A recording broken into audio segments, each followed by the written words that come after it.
ସବୁବେଳେ ସୁସ୍ଥ ରହିଲେ ଆମ ଦେହ ନିରୋଗ ହବ।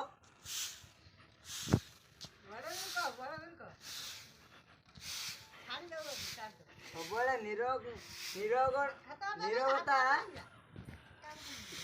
ସବୁବେଳେ ଯଦି ଆମ ଦେହକୁ ଆମେ ନିରୋଗ ରଖିବା ତାହେଲେ ଆମର ଭବିଷ୍ୟତ ଉଜ୍ଜଳ ହବ।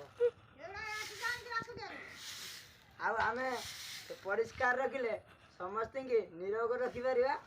ଆଉ ସମସ୍ତେ ଆମ କଥା ବୁଝିପାରିବେ।